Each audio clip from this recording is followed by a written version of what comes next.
Hey, what's up? My name's Justin, and this is 65 Drums. Today we're covering the best electronic drum sets for about $1,000 to $1,200. So let's jump into it with the first set, which is the brand new TD17KL. Now this drum set is very similar to the Roland TD11K that was the one before it.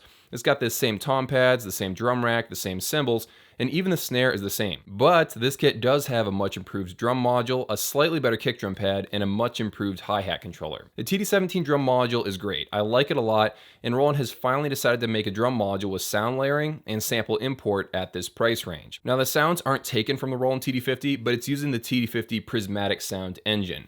This is the best drum module you can buy for its price point. The module is really the strength of the drum set. The pads are kind of boring, to be honest. It's got the small 8-inch mesh pad, it's got the rubber tom pads, it's got the 2-zone cymbals all around the kit. It's a very bare bones setup. I still recommend it though. It's an excellent drum set for $1,000. Okay, so next up is the Yamaha DTX532k for $1,000. Now this set does have a lot going for it, even though it was made quite a while ago. For one, you get a hi-hat on a stand, not just attached to the drum rack. Now from a distance, this might look like it has a mesh pad, but it's actually using a proprietary DTX silicone pad. It's like a competitor to mesh pads, it feels very good, it's not a regular rubber pad. The drum module is the 502. It has a ton of solid features like sample import, sound layering, both of which it was doing before the TD17 came out. It's got individual inputs and a lot of other cool things inside of it. So obviously sound quality is a very subjective thing. Everyone has a different opinion on this. In my personal taste, I feel like it's much better than the Alesis drum modules, but not quite on the same level as the TD17. Now the differences between these two, I would say that Yamaha just wins in the pad department, because it's got a 3-zone ride cymbal, which is really important to me. I like actually having the bell on the bell, not on the edge. And then of course the hi-hat's much better because it's on an actual stand. So it feels a little bit more realistic. The Roland one, it just sounds better. You know, the Yamaha drum module, it was great for the time, but it's been years and years and years since that drum set came out. The Roland one does have a little bit of the edge in the sound department. But the pads, they're just kind of there. They're bare bones, they definitely work. It's a great drum set, but you know, I wish that there was a 3-zone cymbal. I wish the hi-hat was actually on a physical hi-hat stand. So that's how I break it down. Better sounds, Roland, better pads, Yamaha. You really can't go wrong either way. So moving up to $1,100, we have the Alesis DM10 MK2 Studio, and also the Alesis Crimson 2. The reason why I'm grouping these two drum sets together is because they're practically identical. Both drum modules have the exact same number of ports and sounds inside of it. Even the pads are nearly the same. You get 8-inch high tom pads, 10-inch floor tom pads, 8-inch kick drum. The cymbals are all 12, 12, 12, and 14 inches across. The only real difference between these two drum sets, besides the paint job, is the fact that the Alesis Crimson 2 has the larger 12-inch snare pad on a dedicated snare stand. That makes it the drum set I would buy between these two. But just so you know, only a couple of stores sell the Alesis Crimson Model 2, so that's why I almost didn't even put it on the list. Most music stores only carry the DM10 version, so if you want to buy the Alesis Crimson 2, you're probably going to be going to like Musician's Friend or Guitar Center. The reason why I went in depth on the size of this drum set is because that's its core strength. Alesis decided to make a drum set as large as possible, and they didn't focus as much on the drum module with this drum set during R&D.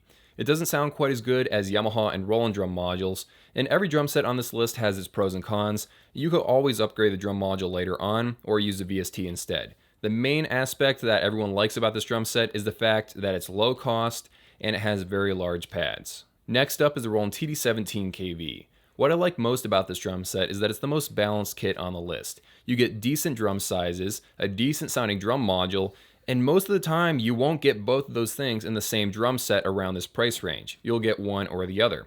You'll get a drum set that's very large but sounds bad, or you'll get a drum set that sounds good but is really tiny. This kit is very much middle of the road, which is why I like it so much. You get a 12-inch snare drum pad, you get all mesh toms, you get a very solid kick drum, you get a very nice hi-hat controller. The only two aspects of this drum set I really don't like is the ride cymbal and the hi-hat. I would upgrade this to a VH10 if you can, and a CY13R, just to get that 3rd zone on the ride cymbal and having a hi-hat on an actual acoustic hi-hat stand. But as far as a bass drum set that you might upgrade somewhere in the future, this drum set is very good, and it's my personal favorite on the list. Again, everyone's looking for a different kind of drum set for different situations. I want something that sounds good and has decent sizes, and this checks off both of those boxes, and I can forgive the ride cymbal. So next up is the Kat KT4 for $1,200. Now I actually own this drum set, and I've done an in-depth review, playing examples, and all that good stuff, so if you're interested in the drum set, I'll link it down in the description below. This drum set was a lot more impressive when it first came out, because the competition was a lot weaker back then. This was a serious contender for like best kit for $1,200 just like 2 years ago. But obviously, as you can see, this drum set is just using regular rubber pads, even for the snare. Now, I do like the fact that it's got very large cymbals, including the hi-hat on the stand. They do work really well, but unfortunately, they're built a little bit cheap. So what I'm hoping is that eventually Kat Percussion will come out with like the KT5 or the KT6 and really make this a cool setup. But unfortunately, as it is right now, it's no longer a contender. Okay, so those are the main drum sets for $1,000 to $1,200.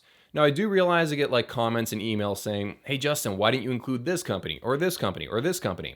But they tend to be companies that are only available in like Europe or in Argentina or something like that. And so I only want to include kits that are available in my country because I don't want to speak for brands that I'll probably never see in my entire life. My favorite kit for $1,000 is the Yamaha DTX532k. And my favorite $1,200 drum set is the Roland TD17KV. Try to go to a music store and play these for yourselves.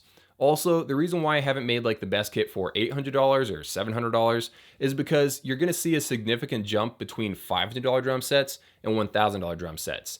If you buy like an $800 drum set or something, sometimes it's like this awkward middle zone where it's not really worth the money, in my opinion. There's some exceptions to this, like the Yamaha DTX532k, which is $800. But for the most part, a lot of those drum sets, it's just worth a jump from $500 to $1,000, just in my personal opinion.